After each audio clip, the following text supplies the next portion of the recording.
예, 계속되는 주일 오후 제가 말씀을 전할 때는 기독교의 진리 그 소책자 부분을 되도록이면 거기에 있는 말씀 그대로 그렇게 전하려고 하고 있습니다. 오늘은 특별히 그리스도인의 삶이다 하는 그러한 11번째 그런 주제를 가지고 우리가 크게 한번 조망해 보려고 합니다. 제 마음속에는 항상 그런 개념이 있고 또 오랫동안 오후 설교, 제가 우리 교회 설립하고 오후 설교에 그리스도 또 그리스도인, 그리스도인의 삶, 그러니까 이런 개념이 저는 항상 마음에 있었습니다. 그래서 그리스도는 누구시고 또 그리스도인은 누구고 그리고 그리스도인의 삶은 어때야 되느냐. 크게 이 세 가지 생각하고 요새는 제가 이제 교회 섬긴다고 안 다니지만은 옛날에는 이제 자주 또 나가서 설교도 하고 이럴 기회가 있게 되면 주로 그런 설교들을 많이 했습니다. 그런데 그리스도와 그리스도인, 그리스도인의 삶에서 책에 그때 이제 우리 책자가 있거든요. 우리 지금 사무실에도 있는데 또 그것도 언젠가 우리가 한번 기회가 되면 책자 만들어서 우리 성도님들께 또 한번 나눠드리고 그렇게 할게요. 근데 거기에는 제 마음속에는 중요한 게 한 가지가 그 안에 들어있어요. 그건 바로 그리스도의 영이라는 거예요. 그리스도 영. 그래서 그리스도께서 그리스도의 영을 우리에게 주시고 로마서 8장 9절 그리스도의 영이 없으면 그리스도의 사람이 아니다라고 할 때 그 그리스도의 영, 그 그리스도의 영을 받은 사람이 그리스도인이고 그리스도인은 그리스도인의 삶을 살아야 한다. 혹은 살게 된다. 살아야 한다 이러면 너무 그냥 억압 같고 의무 같고 그러나 살게 된다 이러면 복이죠. 살아야 되는데 그게 은혜로 주어질 때 우리가 살게 된다. 마태복음의 팔복이 바로 그렇게 규정된 거거든요. 복 있는 사람은 애통하는 자가 복이 있다. 이 말은 애통을 하면 그 조건으로 복을 준다 그게 아니라 복을 받으면 내 부족한 가운데 하나님께 눈물 흘리면 복이 있다. 그게 애통하는 자가 복이 있다는 거거든요. 그렇기 때문에 항상 이 마음에 제 마음 속에 그래서 우리가 16주제 중에 성경의 기본 가르침 중에 그리스도인의 삶, 사실 그리스도인의 삶이 너무 없다. 한국 교회는 이거는 미국도 마찬가지, 영국도 마찬가지 어디나 하는 말이에요. 사실상 그리스도인의 삶 언제든지 부족하죠. 저쪽은 교회를 잘 다니는 사람들이 많으니까 그리스도인의 삶의 향기가 넘친다. 한때 그럴 수도 있지만 사실상 그건 쉽지 않은 거죠. 가장 그리스도인의 삶으로 칭찬받은 것이 초대교회죠. 초대교회는 오순절 성령을 받으니까 누가 봐도 예수님 닮아 있거든요. 그래서 저 사람이 예수의 영을 받았구나. 저 사람들이 그리스도인이구나.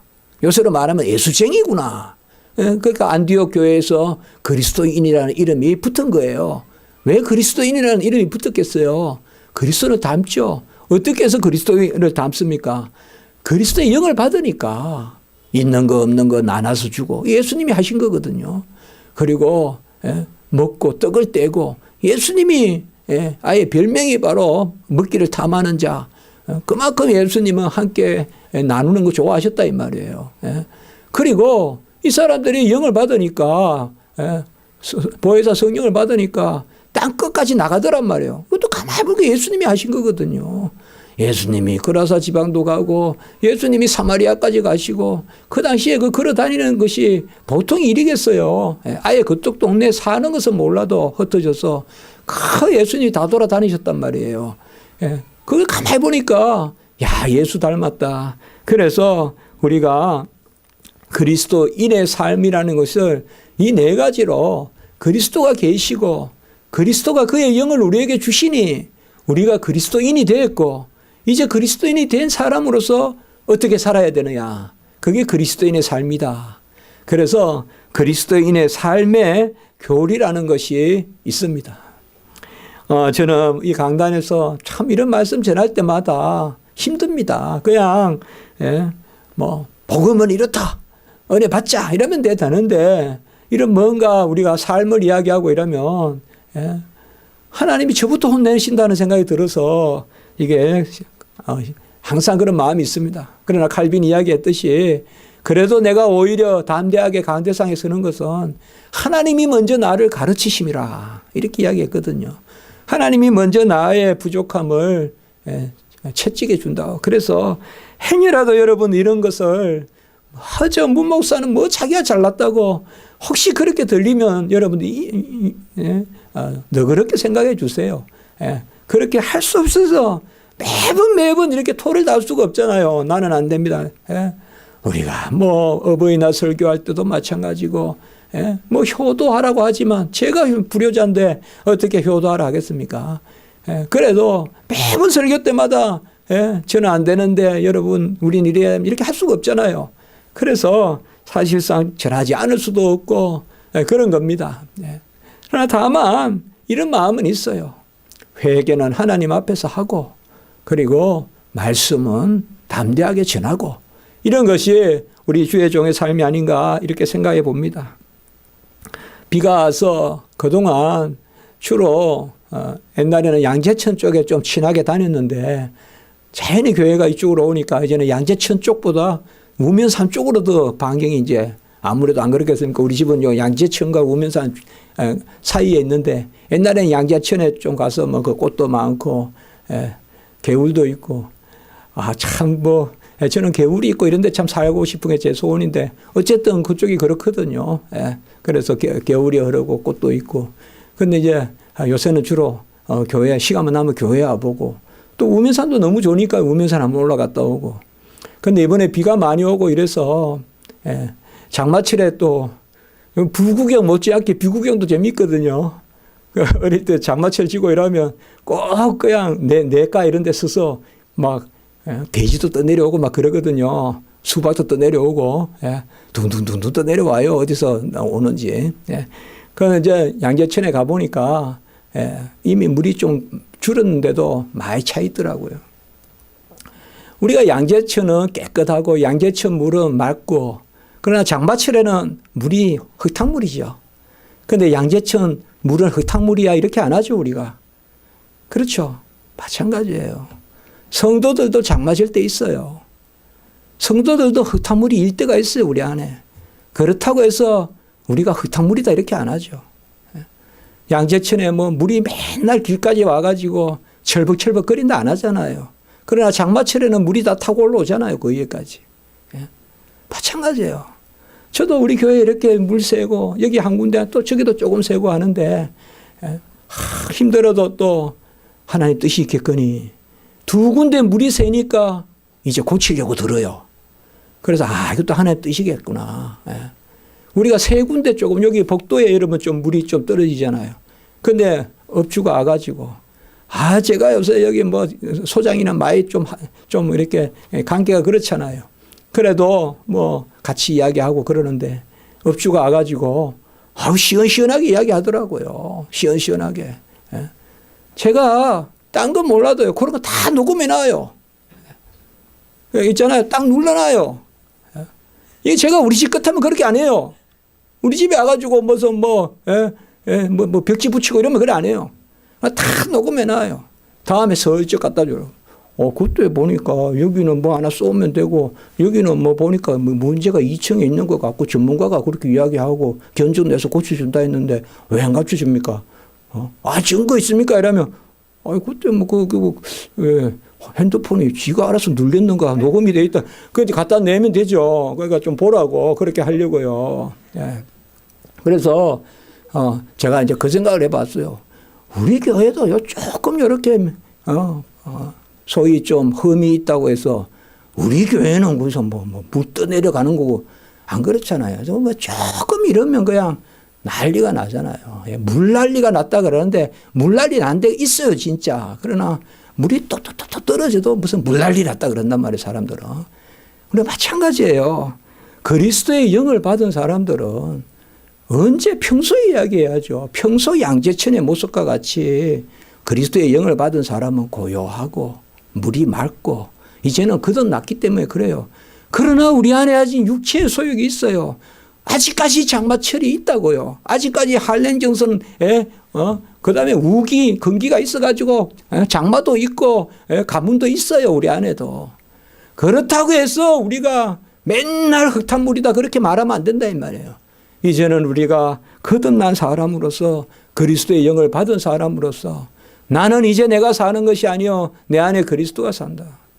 성도들 삶은 그런 것 같아요. 그래서 우리가 고백신학이라고 하는 거예요. 결국 고백신학이에요. 고백신학. 나는 하나님의 은혜를 받아서 하나님의 자녀로 산다. 그거예요. 네가 어떤데 이게 아니에요. 네가 어떤데 그게 본질은 아니에요. 내 고백. 하나님이 나를 이렇게 만들어 주셨다. 그게 본질이죠. 여러분 자녀라는 단어는 어떻게 해야 관계되는 단어가 아니에요. 신분이지. 어떻게 때문에 자녀가 되고 안 되고는 아니잖아요. 그렇죠. 학교의 우등생은 어떻게 해요? 성적이 얼마 나오면 우등생이 되지만 자녀는 그게 아니잖아요. 자녀 인식이 자녀니까 자녀인 거지 뭐 어떻게 자녀가 되는 건 아니잖아요. 잘났다고 자녀고 공부 잘한다고 자녀고 공부 못한다고 자녀 아니고 그건 아니잖아요. 마찬가지예요. 우리가 그리스도의 영을 받은 그리스도인은 바로 형제라 부르기를 부끄러워하지 않는다. 히브리서 2장 11절에 그렇게 말씀하고 있어요. 이스라엘 백성들은 무조건 입만 열면 모세요, 모세. 그러나 히브리서에서 사도 바울이 이제 그들에게 히브리인들에게 말하는 그 히브리서란 말이에요. 우리의 형제가 그리스도다 이거예요. 그가 우리를 위하여 고난당하시고 순종하셨는데 형제라 부르기를 부끄러워하지 아니하시고 또한 예수 그리스도가 우리를 형제니까 뭡니까? 형제라는 개념은 뭐예요? 함께 상속자 됐다. 그래서 로마서 8장 17절에 보면 우리 교회는 이 구절은 막 계속 제가 말씀 나누잖아요. 자녀이면 또한 그리스도와 함께한 상속자니 이렇게 말씀하고 있습니다. 여러분 자녀의 신분은 필히 상속권이 있는 겁니다. 우리에게 하나님이 기업을 주십니다. 그걸 기업이라고 합니다. 유업이라고도 해석이 되지만 번역이 되지만 성경에 기업이라는 말이 상속받은 유산이 기업입니다. 우리가 땅을 기업으로 준다. 무슨 자녀를 기업으로 준다. 그게 다 그 말입니다. 언약을 맺어서 그 언약의 열매로 우리에게 주시는 거. 그게 기업입니다. 우리에게는 이러한 상속권을 주었습니다. 그러므로 그리스도인의 삶은 상속자의 삶이고 그리스도와 함께 형제됐으니까 곧 그리스도와 함께 자녀가 되는 이 삶입니다. 우리의 신분은 뭔가 하면 하나님의 자녀예요. 그럼 하나님의 자녀니까 뭐예요? 예수님도 하나님의 아들이라 일컬었잖아요. 오늘날 내가 너를 낳았도다. 시편 2편 7절. 그 말씀이 우리에게 응하는 거예요. 천사들은 하나님의 자녀라고 불리지 못해요. 그런 면에서는 천사들보다 우리가 높아요. 성해요, 여러분들. 천사 천사 부러워하지도 말고 두려워하지도 말고 천사들은 우리의 부리는 영이에요. 신부름꾼이에요. 우리에게는 뭐가 있기 때문에 자녀됨이 있다 이 말이에요. 그 자녀됨이 우리에게 어떻게 주어지느냐? 그것이 바로 그리스도의 영, 로마서 8장 9절에 그리스도의 영을 우리에게 부어주셨기 때문에 그런 것입니다. 그리스도의 영이라는 것은 마치 어떤 물질이 들어오거나 어떤 빛이 들어오거나 그런 물질적으로 이해하시면 안 돼요. 그리스도의 영을 우리가 받았다는 것은 하나님의 약속에 따라서 성령이 우리에게 임하여서 그 성령이 그리스도의 모든 것을 우리 것 삼아 주시기 때문에 그게 그리스도의 영이에요. 그리스도의 모든 것을 우리 것 삼아줘서 어느 정도까지 삼아주느냐? 형제가 되도록 삼아주고 상속자가 되도록 삼아주는 거. 그것이 바로 그리스도의 영이에요. 우리가 아무리 친한 친구가 우리 집에 와서 한 6개월, 7개월 밥을 먹고 산다 그래도 형제라고 안 불러요. 그건 그냥 친구일 뿐이에요. 아무리 나그네를 대접한다고 해도 그건 나그네일 뿐이에요. 그러면 그리스도의 영은 뭐냐? 그리스도와 형제가 되는 거예요. 한 집의 후사가 되는 거예요. 상속자가 되는 거예요. 히브리서 3장 6절로 말하면 집이 되는 거예요.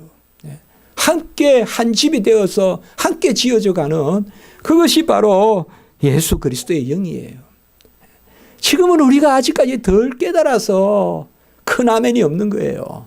이제 하늘나라 가면 알게 돼요. 우리가 이 지상에서 그리스도의 영을 받았다는 거, 그것이 하늘 인생의 시작이에요.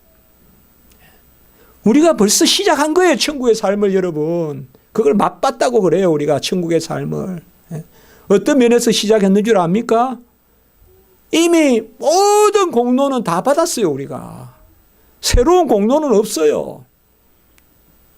천국 가면 새로운 공로 없어요. 지금 우리가 받은 공로로 천국까지 가요. 우리가.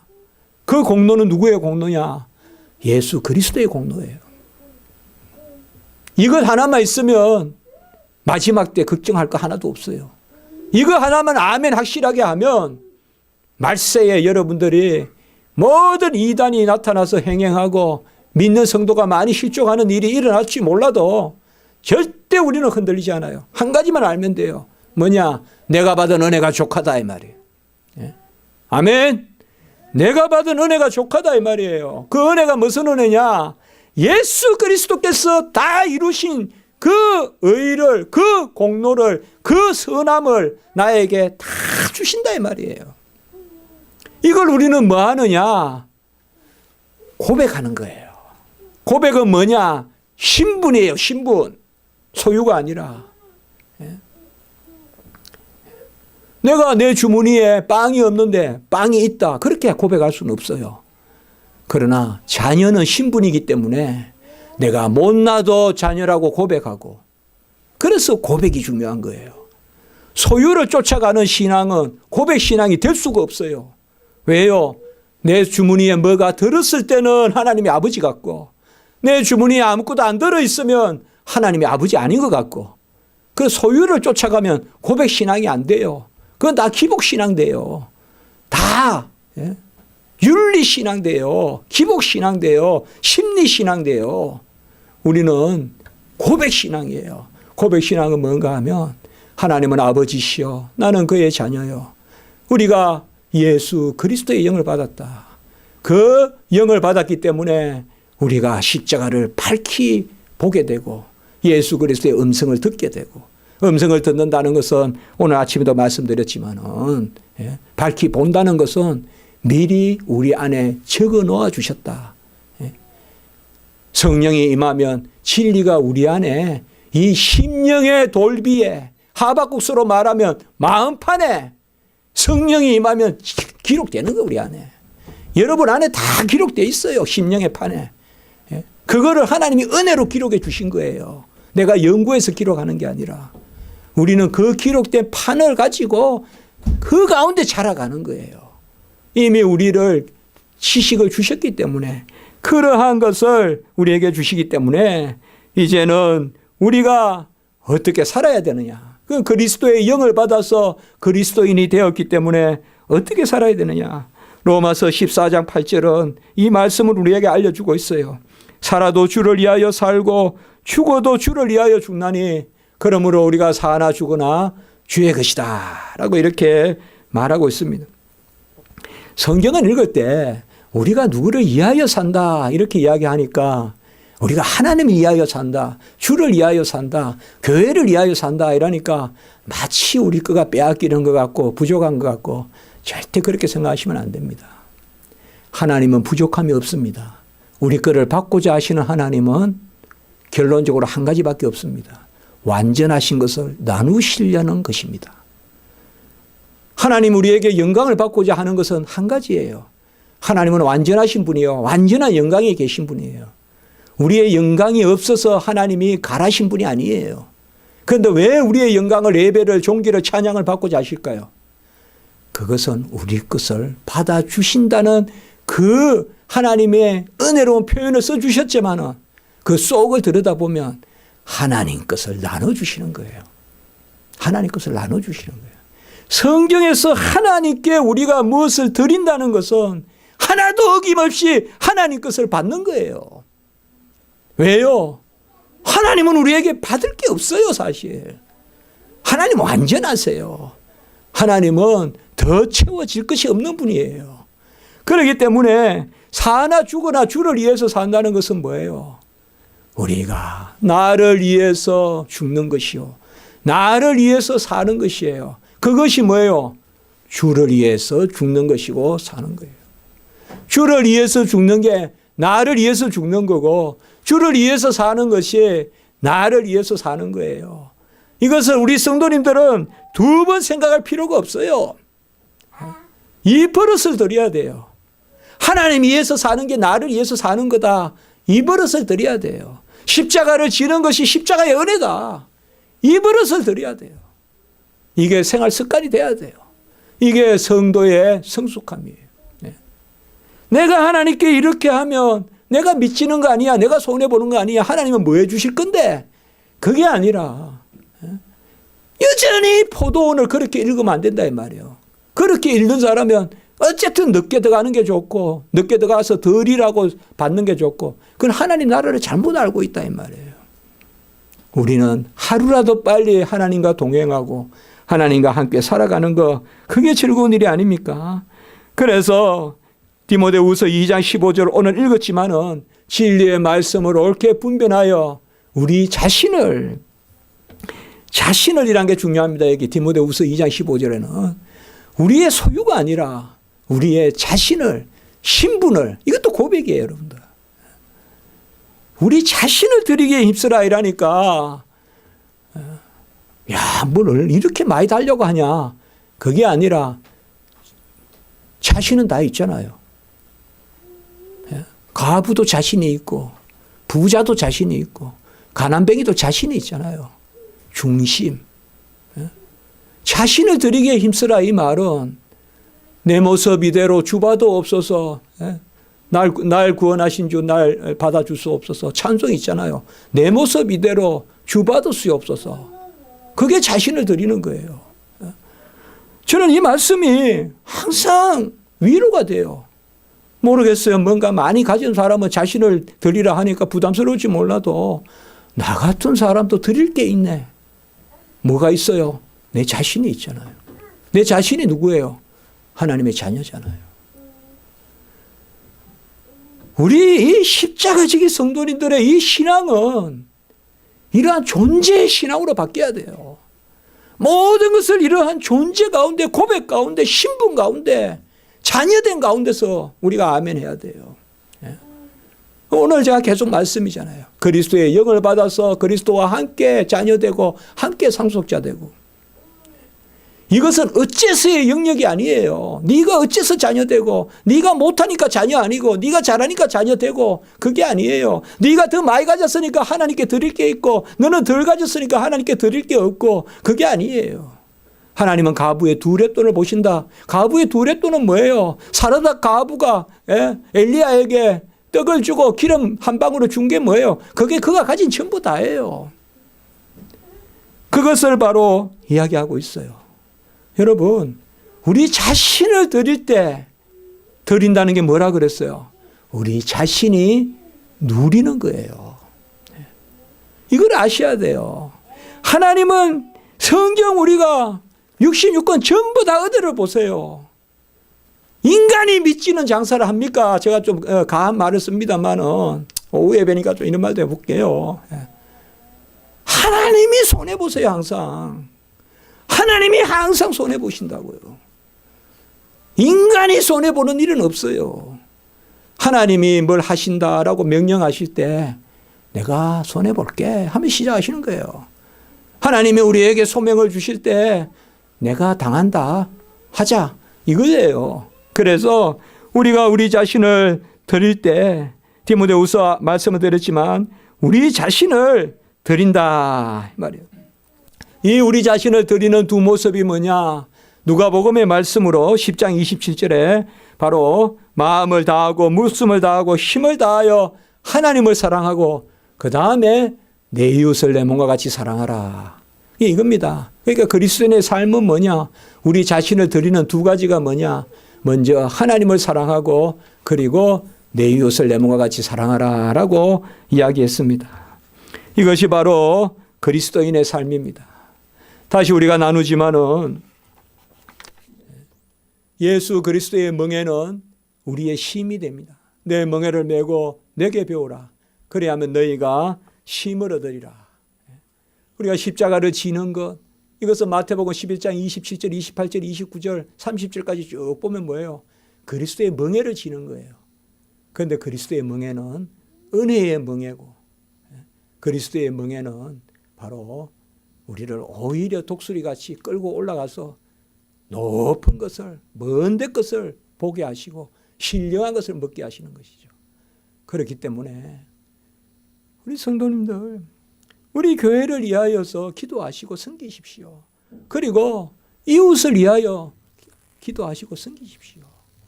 주변에 있는 사람들 나눠주시고 그렇게 섬기십시오.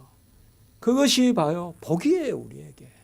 그러나 누구의 이름으로 하느냐?